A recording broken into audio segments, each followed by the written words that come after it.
سلام دوستای عزیز، وقتتون بخیر. امیدوارم که حالتون خوب و دلتون شاد باشه.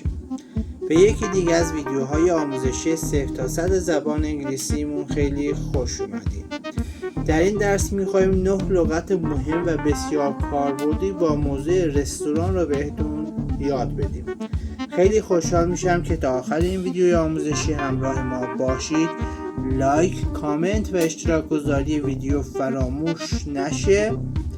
بریم که این درسمون رو با هم دیگه شروع کنیم و همونطور که اصول کار رو میدونید بنده تلفظ یا معنی فارسی رو واسهتون میخونم. به وسیله صوت تلفظ انگلیسی 3 بار واسهتون تکرار خواهد شد.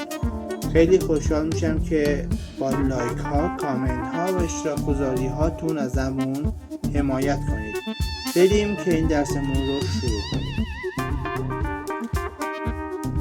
بوفه، buffet, buffet, buffet, buffet, buffet, رستوران، restaurant, restaurant, restaurant, restaurant, restaurant, آشپز، cook, cook, cook, cook, cook, cook, سرآشپز، head cook, head cook, head cook, head cook, گارسون خانوم، waitress, waitress, waitress, waitress, waitress, گارسون آقا، waiter, waiter, waiter, waiter, waiter, سفارش، order, order, order, order, order, صورت حساب، bill, bill, bill, bill, و لغت آخر دسر. dessert, dessert, dessert, dessert. خب دوستای عزیز، به پایان این ویدیوی آموزشیمون هم رسیدیم.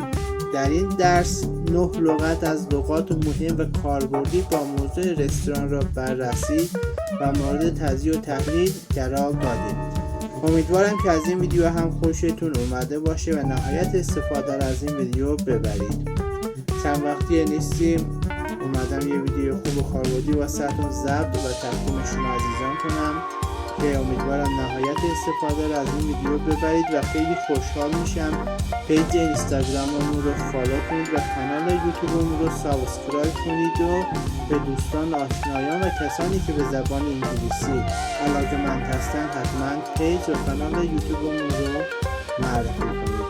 مرسی که هستید و حمایت میکنید. تا یه ویدیوی آموزشی دیگه همه شما عزیزان را به خدا میسپارم.